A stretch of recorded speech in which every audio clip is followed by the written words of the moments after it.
realmente qué es lo que dice el Apocalipsis. Porque la primera vez que hicimos la introducción a María en las Escrituras, yo recuerdo que a veces ustedes se acuerdan, yo les dije a ustedes que para entender a María, ¿a quién había que entender bien? ¿Se recuerdan? Lo dijeron por ahí, pero muy bajito, pues acá lo digan más alto. Para entender a María, ¿qué mujer tenemos que entender bien? A Eva. Por eso, si tú no entiendes a Eva, no puedes entender a María, porque Eva es todo lo opuesto de María. María es todo lo que Eva debió haber sido y no fue. Por eso que para entender a María tenemos que comenzar por el Edén. Y así comenzamos las primeras charlas, hablamos del papel de Eva en el Edén, por qué sucedió lo que sucedió. Por eso es importante que si ustedes vienen por primera vez y les interesa este tema de conocer a la Virgen María, no en una estatua, sino quién es María en el plan de la salvación, pues compren esos tapes y lo puedan ustedes estudiar. Estábamos, la última jueves, terminamos hablando de María en casa de Isabel, cuando María visita a Isabel. Estamos viendo todos los versículos que hablan de María en las Escrituras. ¿Se recuerdan que dijimos, y todos ustedes lo saben por el nombre de María, que cuando Isabel ve a María, ¿de qué se llena Isabel? Del Espíritu Santo. Eso, gracias a Dios, todo el mundo lo sabe. Pero fíjate qué curioso, Isabel se llena del Espíritu Santo no porque sienta a Jesús, ni porque ve a Jesús. Isabel se llena del Espíritu Santo porque oye la voz de ¿quién? De María. ¿Por qué Isabel oye solamente a la voz de María y se llena del Espíritu Santo? Porque lo estudiamos cuando estudiamos las primeras palabras del ángel. Porque el ángel le dice a la Virgen María, llena ¿de qué? De gracia. Y estamos tan aburridos de decir estas palabras que no sabemos qué cosa es lo que quiere decir llena de gracia. Gracia quiere decir la amistad perfecta de Dios. Una persona que está en gracia es una persona que está en la amistad perfecta de Dios. Nosotros podemos estar en gracia, pero nosotros estamos en gracia hoy y mañana, o mañana no, o de aquí a 10 minutos, caemos en ¿qué? En desgracia. Y desgracia tiene un gran sentido. Desgracia es una persona que no tiene la gracia. Mira como decimos palabras que nosotros no sabemos lo que estamos repitiendo. El que esté en desgracia es una persona que no tiene la amistad de Dios. María no solo tiene gracia, dice el ángel que está llena de gracia. Vamos a estudiar, cuando lleguemos a la parte que hablemos apologética, vamos a estudiar la palabra que caritomene, que es la palabra griega que el ángel le dice a María, que es un verbo que no existe en español. Pero ¿qué quiere decir? Una persona que está lleno, quiere decir que está, como cuando ustedes cogen un vaso y está hasta el tope del vaso. Si usted ahora yo cogiera un vaso lleno, pero hasta el mismo ras del vaso, y me pongo a caminar por aquí, ¿qué pasa con el agua que está en el vaso? Se desborda, ¿no? Cuando algo está lleno, se desborda. María está llena del Espíritu Santo, ¿y qué hace María? Se desborda de Espíritu Santo. Por eso cuando Isabel la oye, se llena ella misma de Espíritu Santo. Y hay una cosa en la Biblia que se llama garantía de inerrancia, que quiere decir que cuando alguien está poseído por el Espíritu Santo, todo lo que esa persona dice, quien lo dice es el Espíritu Santo. O sea que cuando Isabel se llena del Espíritu Santo, ¿qué le dice el Espíritu Santo a María? Bendita tú entre todas las mujeres. Qué favor, dice Isabel, que la madre de mi Señor venga a visitarme. Si ustedes ven, Isabel es una mujer importante. Isabel es descendiente de Aarón, así lo dice el Evangelio, nada más y nada menos que descendiente del hermano de Moisés. Isabel es la esposa de ¿quién? De Zacarías, uno de los 24 sacerdotes que ministran el incienso delante del Señor en el templo de Jerusalén. Una mujer mayor, o sea, Isabel es una mujer respetable. En ese momento, sin saber que es la madre del Mesías, ¿quién es María? Una parienta pobre que vive en un pueblecito que nadie lo conoce. Nazaret no estaba en el mapa ni se menciona en la Biblia. Nazaret vivían 14 o 15 personas. O sea que María es una muchacha joven, 13 o 14 años, una parienta pobre, porque si fuera de cierta posición no viviera en Nazaret, y para como de un lugar no lejano y desconocido. En la lógica del mundo, ¿quién se tuviera que sentir halagada de que fuera recibida en esa casa? María debía ser la que dijera que cuánto honor que Isabel me recibe a mí. Isabel es la mujer importante, la mujer mayor, la mujer respetable que recibe una parienta pobre de un pueblo lejano. Sin embargo, esta mujer respetable que se conoce muy bien la Biblia, ¿qué es lo que dice? Bendita tú entre todas las mujeres. qué favor que venga a mí la madre de mi Señor. Estamos acostumbrados a oír esas palabras, pero si ustedes trajeran su Biblia, ojalá que la próxima vez traigan su Biblia, si ustedes ven ese versículo 43 de la primer capítulo de San Lucas, ustedes se van a dar cuenta que la palabra Señor está puesto con ese, yo no sé escribir al revés, sí, a esa habría que hacerla, ese Señor está puesto con una S mayúscula, no con S minúscula, y con S mayúscula en la Biblia solamente se pone un solo Señor. ¿Qué Señor se pone con ese mayúsculo en la Biblia? A Dios. Dios. Isabel dice, qué honor que la madre de mi Señor con ese mayúscula. O sea, Isabel dice, qué honor que la madre de Dios venga a visitarme. La traducción griega dice, qué honor que la madre de Curios. Curios es la traducción griega de la palabra Adonai, que quiere decir el Señor. Luego entonces el Espíritu Santo dijo por boca de Isabel, qué honor que la madre de Adonai venga a visitarme. O sea que quien primero proclama a María, madre de Dios, es el Espíritu Santo por boca de Isabel. Algunos hermanos de otras iglesias dicen, María no es la madre de Dios, María es la madre de Jesús. Digo yo, aquí yo creo que hay un problema de semántica. Sí, María es la madre de Jesús, pero ¿quién es Jesús? Dios. Y si María es la madre de Jesús, y si Jesús es Dios, o yo soy muy bruto, o ¿quién es María? La madre de Dios. Imagínate que digan a Bárbara Bush, ahora le digan, no, Bárbara Bush es la madre del presidente. Digan, no, yo no soy la madre del presidente, yo soy la madre de George Bush. ¿Tiene sentido eso? Ella es la madre de George Bush, pero ¿quién es George Bush? El presidente. Entonces es propio no llamarla Bárbara Bush la madre del presidente. Entonces, el problema es que estos pobres hermanos de otras iglesias no tienen mucho entendederas a la hora de que le dan malas noticias acerca de la iglesia. Dicen, no, María es la madre de Jesús, no es la madre de Dios. Pero querido hermano, si Jesús es Dios, podemos decir con razón que María es la madre de Dios. ¿Y quién es quien por primera vez proclama a María madre de Dios? El Espíritu Santo por boca de Isabel. Cuando le dice, qué honor que la madre de Adonai venga a mí, venga a mi casa, venga a visitarme. Estuvimos hablando también, si lo recuerdo, esas palabras, bendita tú entre todas las mujeres. En el libro de Jueces, capítulo 5, versículo 24, se encuentra el cántico de la profetisa Débora. En Jueces 5:24, Débora da gracias a Dios porque el enemigo de Israel, que se llamaba Sísara, había sido derrotado. ¿Cómo fue derrotado Sísara? Sísara era un general cananeo que perseguía a Israel, era el terror de Israel. Lucharon muy cerca del monte Tabor y Sísara perdió, pero estaba vivo. Sísara, huyendo, entró en casa de esta doña que se llamaba Yael. Y Yael, cuando Sísara entró, supo quién era Sísara, él le pidió refugio en su casa y Yael le dijo, ¿cómo no escóndete ahí? Le dio leche caliente para que tomara, y Sísara tomó leche caliente. ¿Qué pasa con los niños chiquitos cuando le dan leche caliente? Se duermen. Pues Sísara tomó su leche caliente y se durmió. Y Yael vino con una estaca y una mandarria, le clavó la cabeza en el piso. Sencilla la doña. Con una mandarria y una estaca le clavó la cabeza al enemigo de Israel contra el piso. Y derrotó para siempre a los enemigos de Israel. Entonces, la profetisa Débora, cuando hace el cántico de Débora, dice, bendita tú eres, Yael, entre las mujeres que habitan las tiendas, porque derrotaste al enemigo de Israel. ¿A qué le suena a ustedes eso? Bendita tú, Yael, entre las mujeres que habitan. ¿A qué le suena a ustedes eso? Bendita entre todas las mujeres. Quiere decir que Isabel, que es una mujer que conoce la Biblia, cuando ve a María, relaciona a María con ¿quién?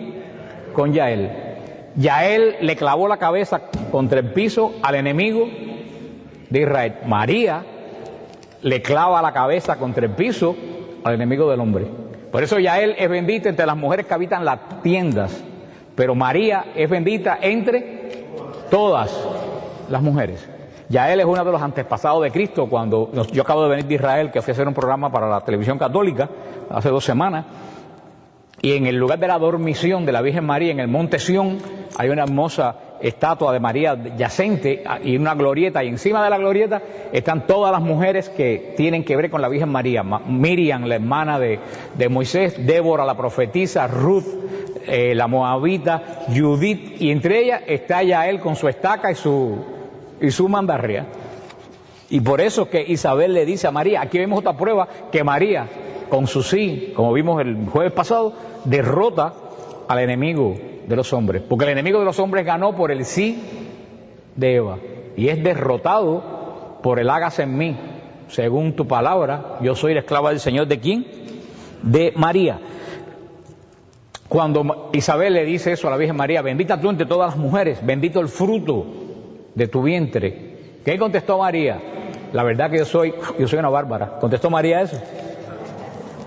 No. ¿Qué dijo María? Mi alma alaba al Señor. María es la mujer de la alabanza. María no se queda con ninguna gloria que le den a ella. Toda la gloria que le den a María, María se la da a su Hijo Jesucristo. Y María canta ese hermoso canto, el Magnificat, que es una reflexión tremenda. Y cuando termina María de cantar el Magnificat, al final en el versículo 56 dice algo: María permaneció con Isabel 3 meses y volvió a su casa. Yo les quiero decir una cosa, fíjense, cuando ustedes lean la Biblia y ustedes ven que en la Biblia hablan de tiempo o de números, eso quiere decir algo. Eso quiere decir algo. Nunca la Biblia menciona tiempo, y ese es el gran problema de las personas que leen la Biblia y no entienden la Biblia. La gente lee la Biblia como si fuera un libro de historia, o como si fuera un libro de ciencia, o como si fuera un libro de geografía. Y por eso siempre están en contradicción y no entienden la Biblia. La Biblia no es un libro de ciencia, en absoluto, cero ciencia. La Biblia no es un libro de historia, aunque tiene historia. La Biblia no es un libro de quién se casó con quién. ¿Qué cosa es la Biblia? La Biblia es la visión espiritual de Dios de nuestra vida. Hay dos formas de ver la vida, desde abajo y desde arriba. ¿Quiénes ustedes creen que tienen mejor visión de las cosas? ¿El que está abajo o el que está arriba? En las guerras y eso, ¿de dónde vigilan los ejércitos enemigos y todo? Ay, hermano, ¿y por qué nos empeñamos a ver la vida desde abajo? Cuando miramos la vida de nuestros zapatos, todo lo que vemos es desastre. Esto está malo y se va a poner peor. Esos son los profetas que tenemos nosotros para darnos ánimo. ¿Te quedaste sin trabajo? ¿Y en qué momento te quedaste? Cuando la cosa está peor. ¿Ustedes se recuerdan los amigos de Job? Hay mucha gente como los amigos de Job, que le dan unos ánimos a uno que dan ganas de morirse. Esas son la gente que ven la vida desde abajo. La vida tenemos que verla. Cuando uno ve desde el trono de Dios, la vida, todo pone sentido. Porque desde abajo se ve muy cortito, desde arriba se ve completo. Yo había una reflexión que hice una vez, ¿se acuerdan cuando las mujeres tenían tiempo para hacer bordados y eso?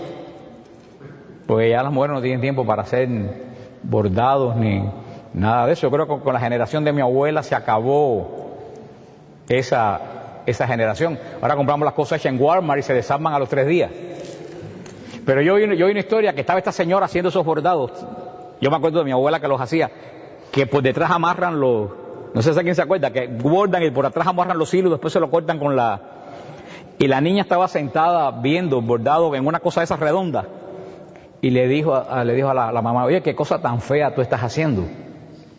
Porque qué cosa lo que había la niña desde el piso, nudo, y la mamá cogió y le viró y la muchacha dijo: qué belleza.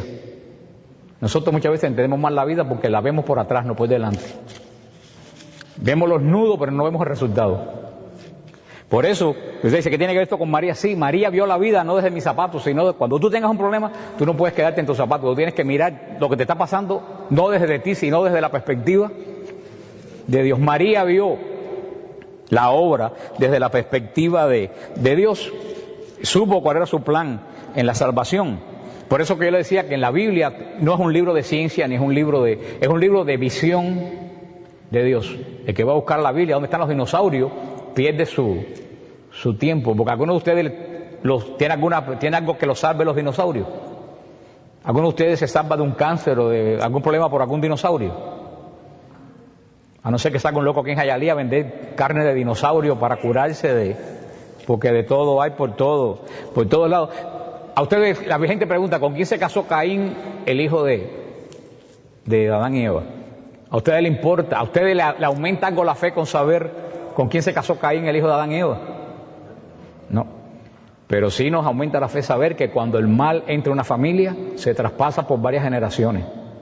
Y eso es lo que pasó con Caín y Abel. O sea, la Biblia se ve desde el punto de vista espiritual, no desde como se lee un libro de historia. Por eso los números en la Biblia son importantes. Yo siempre me preguntaba, ustedes no han oído, cuando leen la multiplicación de los panes y los peces, dice que sobraron en la canasta 153 peces. Entonces ustedes recuerdan ese número. Y yo siempre decía, ¿por qué 153? Eso quiere decir algo. Yo estuve como 10 años volviéndome loco, sumando y restando. No había forma que diera la pie con bola. Cuando voy a Israel, ahora este viaje me entero por qué son los 153. Las letras judías tienen números que se le aplican, como las letras romanas, que la X es el 10. Y el número, las letras judías que suman 153 son las letras de la palabra Ani Elohim, que quiere decir yo soy Dios.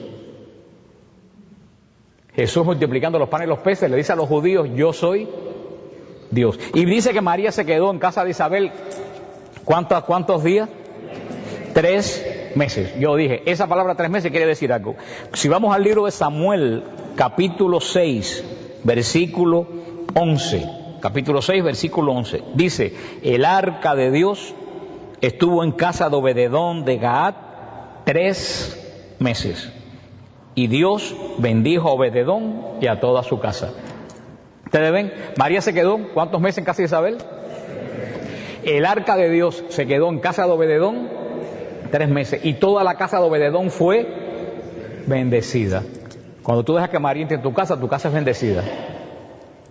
Eso es lo que quiere decir eso. Aquí ya vamos a ver lo que vamos a ver cuando lleguemos al Apocalipsis. Aquí vemos que desde aquí se pone a María en relación con el arca de Dios.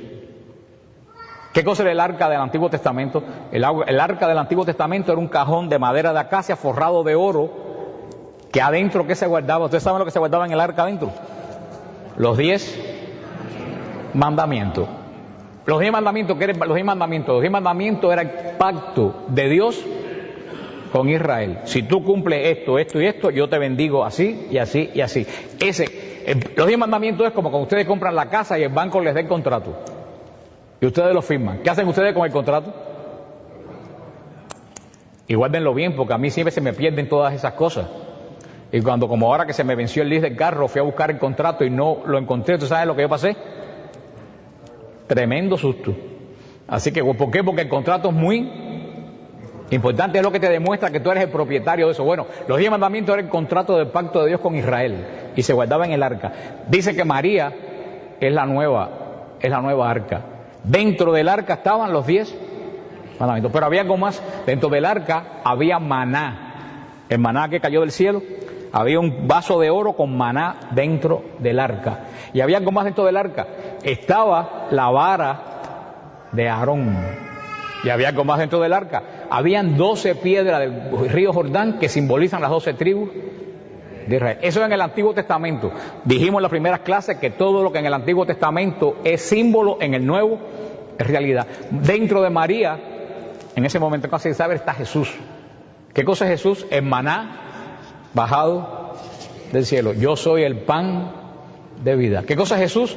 El que tiene el nuevo pacto entre Dios y nosotros. Que es Jesús el resumen de Israel, y Jesús es el poder sacerdotal. También es el sumo y eterno sacerdote. Todo eso que era símbolo dentro de un cajón en Israel, en este momento está dentro de ¿quién?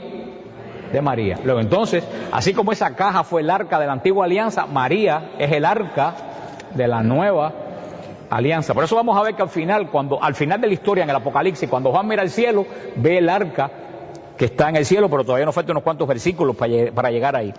En el Evangelio de San Lucas, si ustedes trajeron su Biblia, Y si pueden llevarse los tapes, y yo no gano nada con ese tape. Las personas que lo venden saben que yo no toco un centavo porque yo trabajo en el puerto y me mantengo yo solo. Yo digo que los grandes problemas en los ministerios entran cuando la persona vive de lo que recoge en la iglesia. Y yo no toco dinero no porque sea santo, yo no toco dinero porque el día que lo toque me lo llevo. Entonces, para no llevármelo, prefiero no tocarlo. Ellos lo tocan, ahí está, ellos están todos aquí, saben que yo no toco un centavo de ese dinero. Yo sí digo que lo compren es para que ustedes puedan estudiar verdaderamente eso. Pero en el primer capítulo del Evangelio, en el segundo capítulo, perdón, del Evangelio de San Lucas, versículo 22, dice así: cuando se cumplieron los días en que debía purificarse Jesús, según la ley de Moisés, llevaron a Jesús a Jerusalén para presentarle al Señor. Como está escrito en la ley del Señor, todo varón primogénito será consagrado al Señor. Y para ofrecer un sacrificio, un par de tórtolas o 2 pichones, conforme a lo que se dice en la ley del Señor. Vivía entonces en Jerusalén un hombre llamado Simeón. Era un hombre justo y piadoso, y esperaba el consuelo de Israel. Y estaba en él el Espíritu Santo. El Espíritu Santo le había revelado que no vería la muerte antes de haber visto al Mesías. Movido por el Espíritu vino al templo. Y cuando los padres introdujeron al niño para cumplir lo que la ley prescribía sobre él, lo tomó en brazos y bendijo a Dios, diciendo: ahora, Señor, puedes según tu palabra dejar que tu siervo se vaya en paz, porque han visto mis ojos tu salvación, la que has preparado a la vista de todos los pueblos, luz para iluminar a las naciones y gloria de tu pueblo Israel. Su padre y su madre estaban admirados de lo que decía Simeón. Simeón los bendijo y dijo a María, su madre: este está puesto para caída y elevación de muchos en Israel, y como signo de contradicción, y a ti misma una espada te atravesará el alma, a fin de que queden al descubierto las intenciones de muchos corazones. Que el Señor añada bendición a su santa palabra. Aquí el evangelista nos presenta este dato que en la iglesia ha pasado a ser, ¿qué fiesta ha pasado a ser esta fiesta en la iglesia? ¿Ustedes saben? La Candelaria, la fiesta del 2 de febrero. El día de la Candelaria se celebra la presentación de Jesús en el templo. Y aquí en Estados Unidos se ha perdido mucho esa tradición. Pero el día de alguien se acuerda de los pueblos de nosotros, el día de la Candelaria, ¿qué es lo que se bendice? Velas, se bendicen velas, y la gente lleva velas. ¿Tú sabes por qué se bendicen velas? La fiesta de la Candelaria, por eso se llama Candelaria, de candela. La fiesta de la Candelaria es una de las fiestas más antiguas de toda la iglesia, desde el siglo XIII se celebraban. ¿Por qué se prenden velas? Porque Simeón dijo que ese niño iba a ser, ¿qué cosa? Luz de las naciones. Por eso que se prenden velas el día de la Candelaria. Pues esto que ocurre en el templo de Jerusalén, que José y María están bajo la ley judía, ellos eran judíos, y la ley prescribía que el primer varón nacido había que entregárselo a Dios. Eso era el primogénito. Vamos a ver después cuando estudiemos lo que atacan los protestantes de la Virgen, que si María tuvo más hijos, todo eso que lo vamos a estudiar también, vamos a ver que primogénito no quiere decir primero. Primogénito quiere decir el primer varón que ha nacido en una familia. Por ejemplo, una familia tenía 3 hijas y el cuarto era varón, esa familia no tenía primogénito. El primogénito era el primer parto que tenía que ser varón. Si después de ese parto no nacía nadie más, ese muchacho seguía siendo primogénito. Primogénito, porque era también la primicia. ¿Por qué? Porque el primer hijo había que consagrárselo a Dios en el templo. Primer hijo nacido se consagraba a Dios. Después, los judíos son muy negociantes. Y ahora cuando yo fui me hizo un chiste un muchacho judío que estaba con nosotros. Y dice, ¿tú sabes por qué los mandamientos de la ley son 2 tablas de la ley? No saben. Dice que cuando Dios llamó a los pueblos para dar la ley, le preguntó a los griegos, ¿tú quieres que te dé la ley? Y los griegos dijeron, ¿qué dice la ley? Dice, bueno, dice que hay que adorar un solo Dios. Y los griegos dijeron, no, nosotros tenemos una pila de dioses, yo no quiero esa ley. Fue a los romanos y le dijeron a los romanos, el Señor le dijo, ¿quieres la ley? Y los romanos le dijeron, ¿qué dice la ley? Y dice, bueno, que solamente puedes tener una sola esposa. Y los romanos dijeron, no, ¿qué va? eso no es para nosotros. Y fue a los judíos, le dijo, ¿ustedes quieren la ley? Y dice que los judíos le preguntaron, ¿cuánto cuesta? Y dice que Dios le dijo, es gratis, le dijo, dame 2. Y que por eso los judíos cargaron con dos tablas en vez de con... por eso es un chiste judío, no es un chiste cristiano. Pero María estaba bajo esa ley de Moisés. Los 3 estaban bajo la ley de Moisés. Y que hace la ley, hay un refrán que dice que hace la ley, ¿qué es lo que hace? La trampa. Y los judíos son especialistas en hacer trampa. Los judíos no pueden caminar los sábados nada más que cierta cantidad de pasos actualmente bajo la ley en Israel. O sea, más de media cuadra, una cuadra no pueden caminar. Pero dice la ley que si tú pierdes dinero, tú puedes caminar y recoger el dinero. Entonces, ¿tú sabes lo que hacen ellos? Los sábados, los viernes por la tarde, cada ciertos lugares ponen moneda. Y entonces la van recogiendo. Y para los primogénitos ellos pusieron el truco. Dios dijo que el primer varón había que entregárselo a Dios. Y ellos, bueno, tú lo entregas y después lo rescatas dando algo a cambio. Los ricos daban unos animales, bueyes, los pobres daban palomas. Pero el niño era presentado y después era cambiado. Eso es lo que era un primogénito. En la primicia del hombre, de la mujer, se le entregaba a Dios. Los padres de Jesús cumplieron esa ley judía, fueron a presentar a Jesús al templo y a la purificación ritual de María. Y qué coincidencia, cuando María está entrando con el niño, ¿con quién se encuentra? Con Simeón. Y dice Simeón que Simeón estaba lleno ¿de qué? Del Espíritu Santo. Óyeme, coincidencia, Isabel llena del Espíritu Santo, Simeón lleno del Espíritu Santo. Y Simeón, uno de los últimos profetas de Israel, dice, este niño está puesto para caída y elevación de muchos. Una profecía que va dirigida ¿a quién?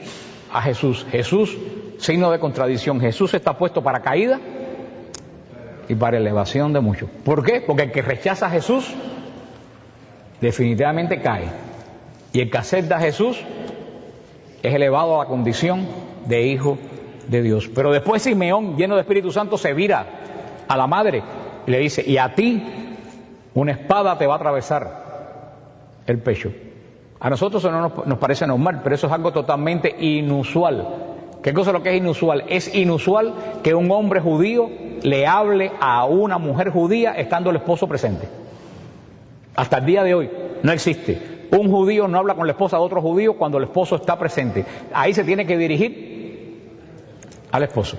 Vaya, eso entre los judíos religiosos, entre los judíos que no son religiosos, tienen una vida como nosotros, pero esos que se visten de negro, ustedes lo ven con las cositas, lo que llaman los judíos ortodoxos.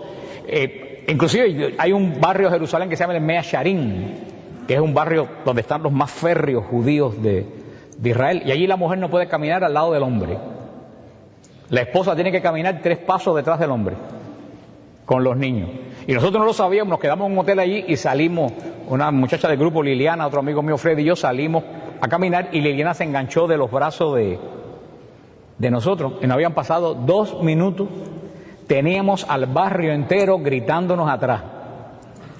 Y nosotros no sabíamos qué cosa nos gritaban, hasta que vino un muchacho judío y nos dijo en inglés, ustedes no son de aquí, no somos de aquí. Ah, bueno, que ella no puede caminar con ustedes, ella tiene que caminar. Y caminé la cuadra que más me he divertido en el mundo. Porque nosotros íbamos adelante y atrás iba Liliana, que lo que echaba por las orejas eran llamas. Y nosotros caminando despacito. Y diciéndole arriba, atrás de nosotros, le decíamos nosotros. Pero eso todavía hoy es inusual.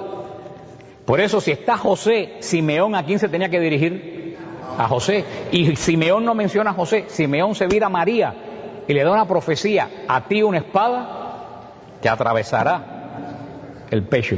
Y después dice una cosa que nadie se para ahí, a fin de que queden al descubierto las intenciones de muchos corazones.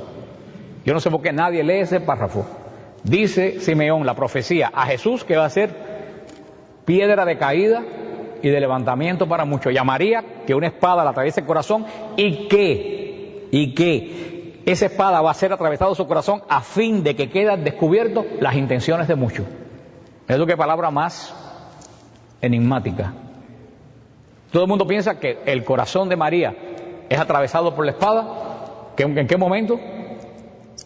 Cuando María ve a Jesús colgando de la cruz, pero no. El corazón de María fue por mucho tiempo antes traspasado por la espada. Nosotros, y lo que vamos a leer también, sabe yo qué tiempo se demora esta charla, hoy no se asusten la de la Virgen María, porque hay una carta que escribió el Papa Pablo VI que se llama la Marialis Cultus, que regula el culto de María. Y el Papa dice que el culto de María que no está encarnado en las Escrituras termina en emocionalismos o en supersticiones.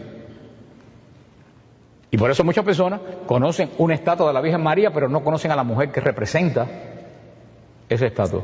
Yo decía en Marte en el grupo que muchas veces nosotros los católicos nos quedamos en la estatua y después nos dicen idólatras, y no somos idólatras, pero algunas personas parece que lo son.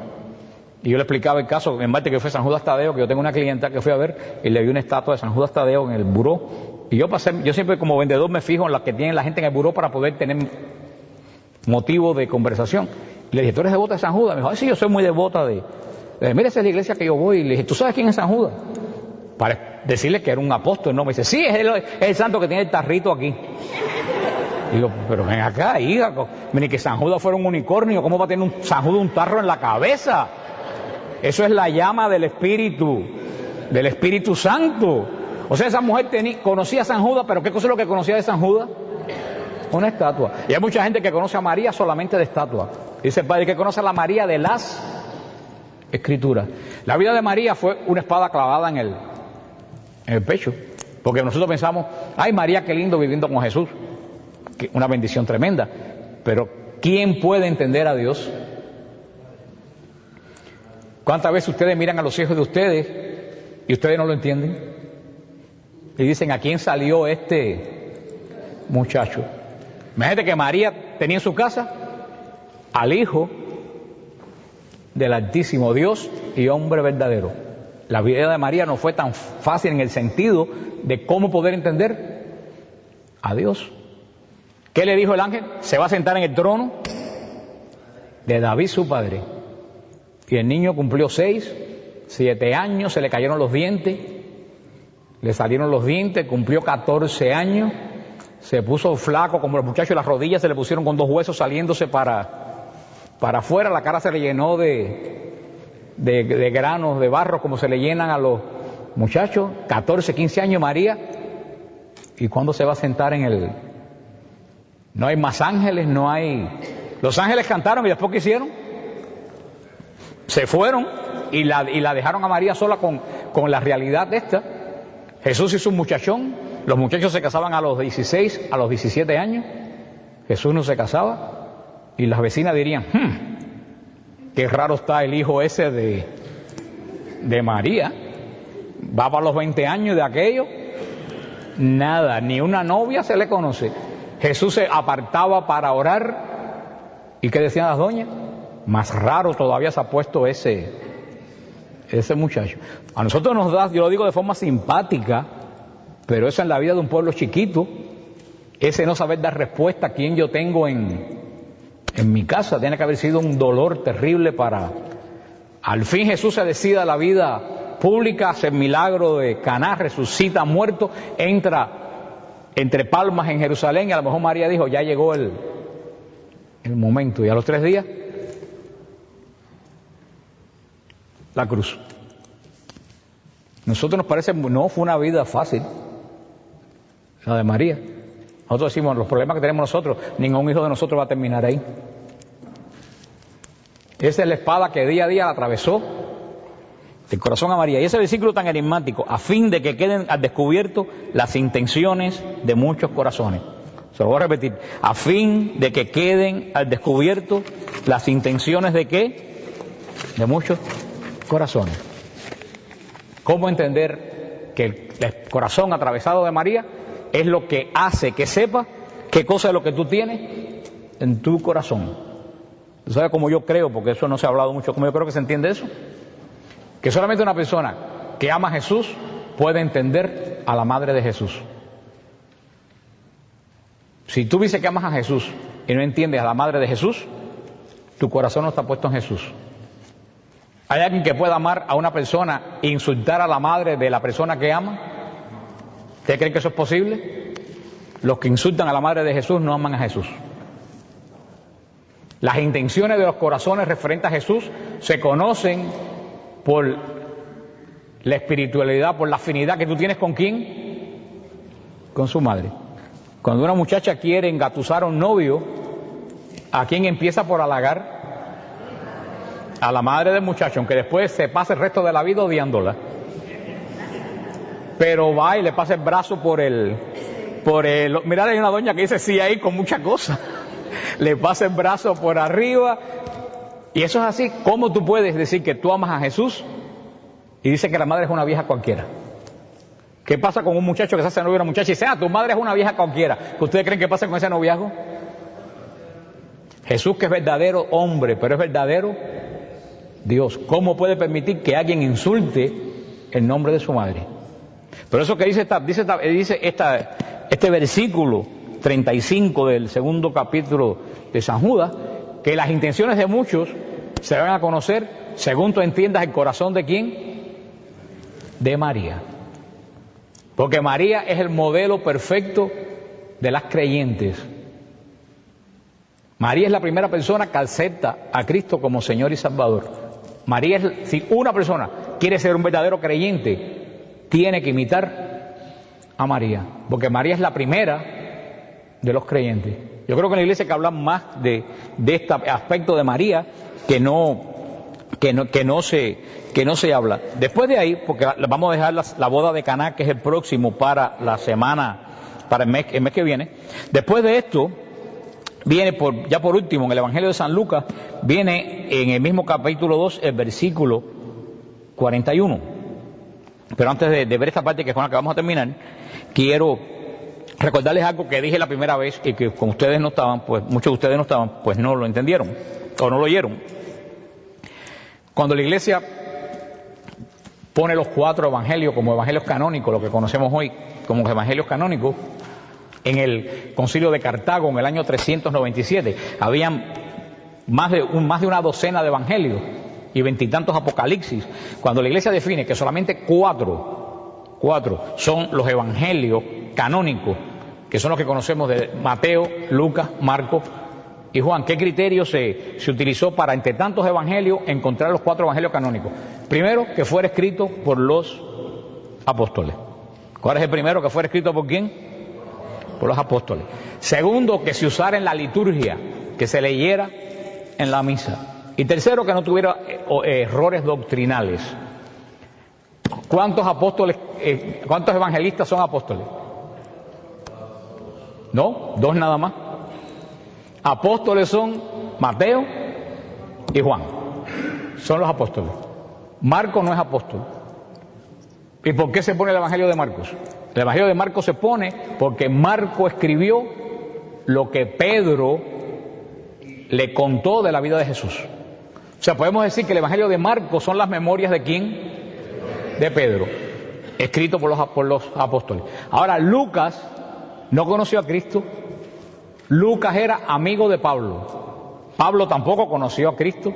Pablo no es de los 12 apóstoles. ¿Por qué el Evangelio de Lucas es canónico? Yo se lo dije cuando lo expliqué, porque dice el Evangelio de Lucas al principio, que él escribió ese libro porque fue e interrogó a las personas que fueron testigos visuales desde el primer día. Fíjate lo que dice Lucas, que él entrevistó a las personas que fueron testigos, que lo vieron, no que se lo contaron, que lo vieron. ¿Desde cuándo? Desde el primer día. Y ahora yo les pregunto, ¿a quién entrevistó Lucas en la Anunciación? No puede haber entrevistado a Gabriel, el ángel. Por eso el Evangelio de San Lucas, y yo siempre lo digo, para mí el Evangelio de San Lucas es el Evangelio de la Virgen María. ¿Por qué? Porque los datos que da el Evangelio de San Lucas de la infancia de Jesús, solamente una madre se acuerda. Lo que le dijo Isabel, lo que le dijo el ángel, cuando el niño se perdió, una madre solamente se acuerda de eso. Por eso podemos tener la certeza que Lucas escribe los recuerdos que María le contó de la vida de Jesús. Por eso es el evangelio canónico más completo de los 3 evangelios canónicos. Y dice, esta última parte del capítulo 2, en el versículo 41, sus padres iban todos los años a Jerusalén a la fiesta de la Pascua. Cuando cumplió los 12 años, subieron como de costumbre a la fiesta. Al volverse ellos pasados los días, el niño se quedó en Jerusalén sin saberlo sus padres. Creyendo que estaría en la caravana, hicieron un día de camino y le buscaban entre los parientes y conocidos. Pero no encontrarlo, se volvieron a Jerusalén en su busca. Al cabo de 3 días, le encontraron en el templo, sentado en medio de los maestros, escuchándoles y haciéndoles preguntas. Todos los que le oían estaban desconcertados por su inteligencia y sus respuestas. Cuando le vieron, quedaron sorprendidos, y su madre le dijo: hijo, ¿por qué no has hecho esto? Mira, tu padre y yo estábamos angustiados buscándote. Él le dijo: ¿por qué me buscaban? ¿No sabían que yo debía estar en la casa de mi padre? Pero ellos no comprendieron la respuesta que les dio. Bajó con ellos y vino a Nazaret y vivió sujeto a ellos. Que el Señor añada bendición a su santa palabra. Hay 5 fiestas judías que los judíos suben a Jerusalén. Tenían la obligación, ya no suben porque no hay templo, pero tenían la obligación de subir a Jerusalén todo el que podía caminar. Y todo que el varón que hubiera hecho el Bar Mitzvah, o sea, ya el niño que había leído la Biblia, que se había hecho adulto. Por eso sabemos que aquí, en este momento, Jesús debe haber tenido 13 o 14 años. Porque el Bar Mitzvah se hace en Israel entre los 12 y los 14 años, cuando el niño se declara adulto. Puede leer la Biblia en hebreo y ya se pone el talit y el kipá y es adulto. Solamente si hace eso cuando puede hablar en el templo. Anteriormente no puede hablar en el templo. Si Jesús está discutiendo, quiere decir que ya lo había hecho el Bar Mitzvah, tendría 13 o 14 años. Suben a la fiesta a Jerusalén, los judíos caminaban, las mujeres en un grupo, los hombres en otro grupo bien separados. Los hijos, hasta que se casaban, podían ir o con las mujeres o con los hombres. Por eso cuando salen las caravanas, es lo que uno deduce, porque estoy seguro que si Dios le confió su único hijo a María y José, yo estoy seguro que ellos no le quitaban el ojo de encima. Por eso yo estoy seguro que José pensaría que Jesús estaba ¿con quién? Con María. ¿Y María qué pensó? Que estaba con José. Cuando por la noche se reúnen los dos grupos para cenar, es que cuando María le pregunta y el niño, y ahí es donde me imagino que se formaría. Imagínate tú que el único hijo de Dios que se le confiaron a ellos, ¿qué les pasó? Se les perdió. Cuando uno va a un mall y se le pierde un muchacho, la que se forma. Imagínate si ese muchacho es nada más y nada menos que el hijo único de Dios. Yo digo que gracias a Dios que José y María no eran cubanos, porque si no aquello hubiera salido en el radio y en la televisión. Te lo dije, por culpa tuya. Se perdió, no se te puede confiar nada, le diría José a María. Y María a mí, a ti, que tú eres el único que haces cuidar al muchacho, para cómo se te pierde. Y José le hubiera dicho, salió Zacarías, que era un despistado. Bueno, me imagino que ahí se haya. Pero gracias a Dios, como no eran cubanos y eran creyentes, ¿qué fue lo que hicieron? Eso es muy importante. Regresaron al lugar donde lo habían visto la última vez. Ay, hermano, si a ti un día se te pierde Jesús, ¿tú sabes dónde tienes que ir? Al último lugar donde tú lo dejaste. Lo dejaste en tu primera comunión, regresa a la primera comunión. Se te perdió Jesús después que fuiste a un encuentro, regresa al encuentro. No pierdas el tiempo discutiendo que por qué se perdió. Vete a buscarlo. Esa es la primera lección que nos da este hombre, esta mujer, que ellos no discutieron. Se perdió, desandamos lo andado al lugar donde lo vimos por última vez. ¿Y qué lugar era? El templo. ¿Y cuántos días estuvieron buscándolo? Recuérdense que le dije yo de los números. Cuando la Biblia dice números, ojo, ¿cuántos días? Y lo encontraron en el templo. Eso nos habla ya de la resurrección. Jesús, que es el templo de Dios vivo, resucita a los tres días. Y cuando lo encuentran, María, como todas las madres, no le dijo, hijo, ¿por qué tú nos has hecho esto? Mira que nosotros, tu padre y yo, te buscábamos. ¿Qué le dice Jesús? Pero ustedes no saben que yo tengo que hacer las cosas de mi padre. Esto nos dice algo muy cierto. Hay personas que dicen, hay unos teólogos herejes que andan por ahí que dicen que Jesús no se dio cuenta que era Dios hasta en la cruz. Eso es un disparate. Jesús sabe que Dios tiene ciencia infusa y Jesús, ya lo vemos que a los 13 años Jesús sabe que su misión es hacer las cosas de su Padre. Jesús sabía quién era ya a los 13 años. Pero entonces nos parece que Jesús le da una respuesta arrogante a María. Hijo, ¿por qué te pediste, te buscamos? ¿Tú no sabes que tengo que hacer las cosas de mi Padre? Pero después nos dice, seguidamente nos dice en el versículo 51, bajó con ellos y vino ¿a dónde? A Nazaret, y vivió sujeto a ellos. Fíjate, bajó con ellos. Yo me imagino, yo a veces que el Evangelio yo me lo imagino y me pongo a pensar cómo tendría haber sido, porque si Dios nos dio la mente para las cosas malas, también la podemos usar para las cosas buenas. Y yo reconstruyo los hechos. Y yo me imagino esto así.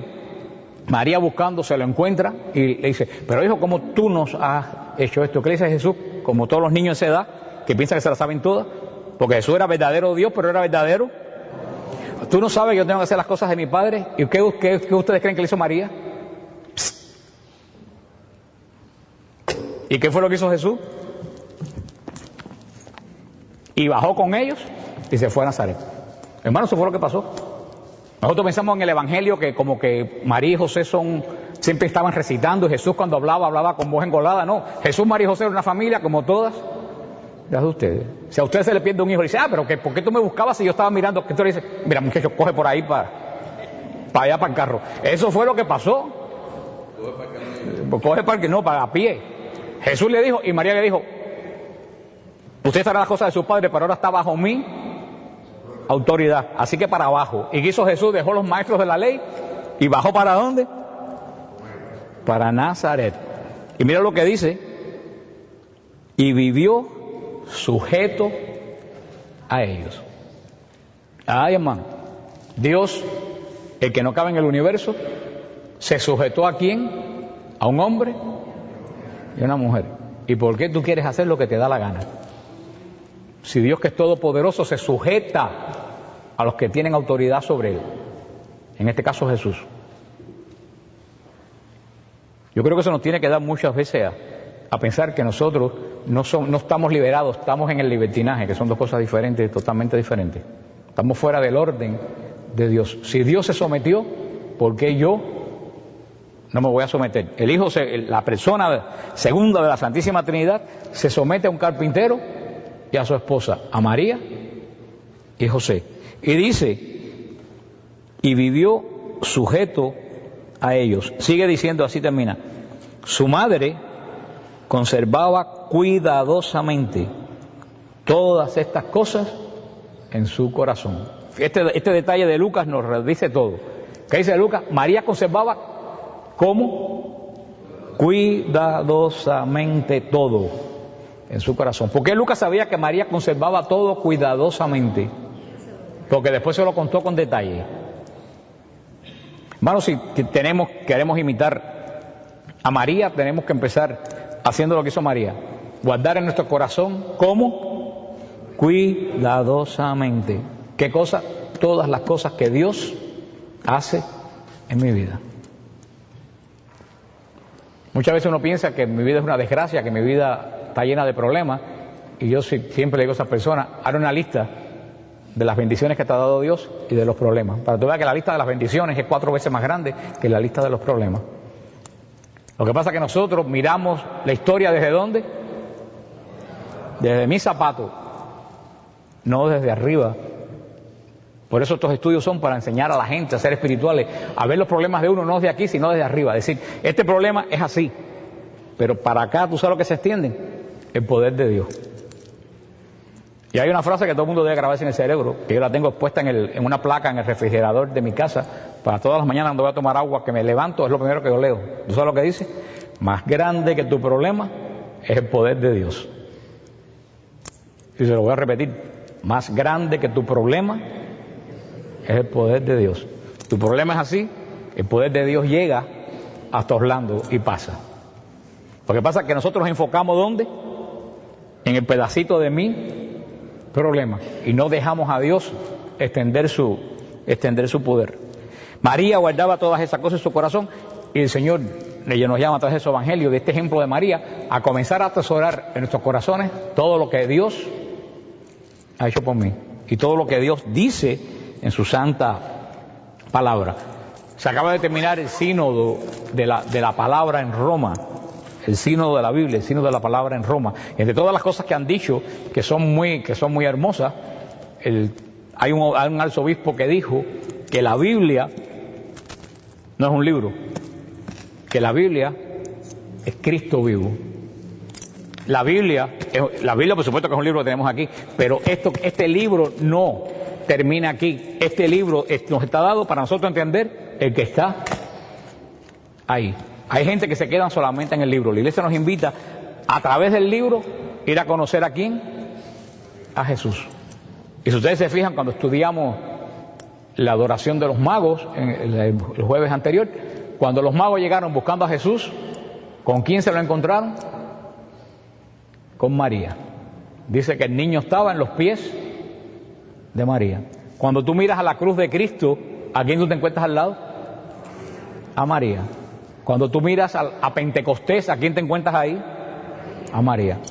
No puede haber un encuentro con Cristo que también no sea un encuentro con su María, porque donde quiera que está Cristo, está María, porque Cristo es nacido de las entrañas, carne y sangre de la Virgen María. Por eso estamos estudiando y vamos a seguir estudiando. Vamos después, el mes que viene vamos a estudiar las bodas de Caná y vamos a estudiar Pentecostés y después vamos a empezar a estudiar qué dijeron los padres de los primeros siglos de María, hasta qué dijo Lutero de María, y después vamos a estudiar la apologética de María, que si María tuvo más hijos, que es una de las cosas que atacan a la iglesia, que por qué los católicos dicen que María subió a los cielos, que dónde está la asunción de María en la Biblia. Todo eso lo vamos a ir estudiando para que cuando a ustedes vengan a tocarse la puerta de la casa, ustedes puedan tener respuesta para defender a la Virgen María, porque lo vamos a ver cuando lleguemos al Apocalipsis. Dice el Apocalipsis que cuando la serpiente se lanzó detrás de la mujer encontró refugio en el desierto. Y ustedes dirán, bueno, ¿qué cosa quiere decir eso? Como el Apocalipsis es un libro de signos, eso quiere decir mucho. Para nosotros desierto, ¿qué es lo que nos quiere decir? A nosotros desierto nos dice camello, Bin Laden y esas cosas. Arena, pero para los judíos no. Por eso la Biblia tú no la puedes leer con mentalidad del siglo XXI. Tú tienes que leer la Biblia con la mentalidad de quienes le escribieron. Para el judío, desierto es los 40 años que ellos caminaron en busca de la promesa de Dios. Para el judío, desierto es el lugar donde Dios le daba de comer, donde Dios le daba techo, donde Dios le daba carne, donde Dios le daba agua mientras llegaba la promesa. Dice que María, cuando el demonio la ataca, se refugia en el desierto. ¿En qué lugar hoy en día Jesús le da a su pueblo comida, techo y consuelo? En la iglesia. Dice que María, cuando el demonio la atacó, se refugió en la iglesia. Y nosotros somos los que estamos en el mundo, llamados por el Señor para defender la honra de la Virgen María, que hoy en día hay cualquier iglesia en una esquina le hace un trapo. Y el reverendo Martín Añorga, no sé si ustedes lo conocen, pastor que era de la iglesia presbiteriana, en un sermón sobre las 7 palabras, dijo una de las frases más hermosas que yo he oído dicho de la Virgen María, y en una iglesia protestante. El pastor Añorga, que hace muchos años y nunca se me olvidó, dijo que nadie se crea que quitándole honra a María le da gloria a Dios.